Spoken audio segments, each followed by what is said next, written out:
I am by the Scott Monument this morning.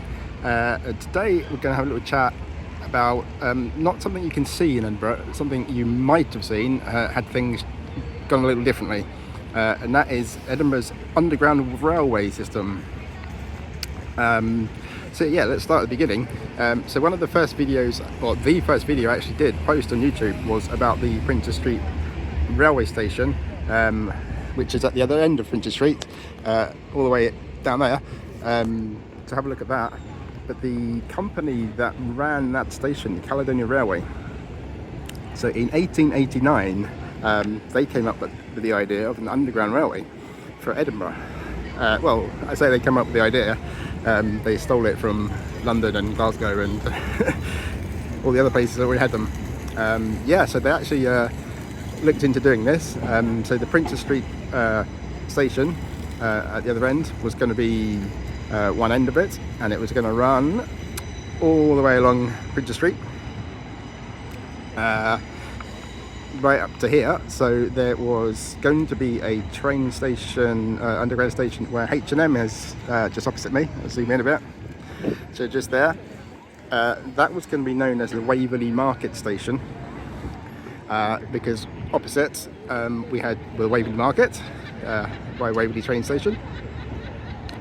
Now, Waverley train station was run by a different company at the time, so it wasn't going to be connected to this underground service, and it would have run from here, continued along this way to Carlton Hill, where it would go under Carlton Hill, and it would head down to Leith, to roughly where Ocean Terminal is.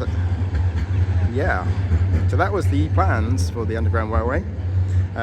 It didn't happen. The main reason it didn't happen was the business owners and residents of Princes Street, well, they strongly objected to it. They were worried about noise and vibrations coming up from underground from the trains. It did go to Parliament, this decision.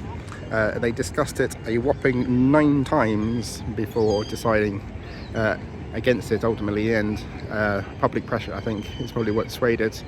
But also the method they were going to use to create the railway. They were going to use the cut and cover method, which, if you're not aware of, is where they just dig a massive hole in the ground, they build the railway, and then they cover it over as they move along. Yeah, very disruptive. I don't know if it's even cheaper than just boring a hole straight through. It might be, but yeah, that was the method they had. Obviously these days it's never going to happen. It's just going to cost too much money to do that sort of thing these days. But yeah, yeah, and they would have had to put in smoke vents to release the steam and smoke, because it would have been steam engines they were using at the time. So again, not great, and especially if you're going underneath Carlton Hill, just up there. If you'd have to dig a smoke vent into that,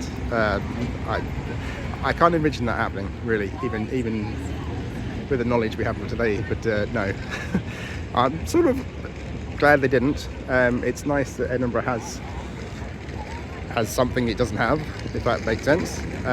But it would have been cool to ride it, I guess, as well. But yeah, nevertheless, yeah, that's Edinburgh's Underground Railway and why we don't have one. Okay, bye.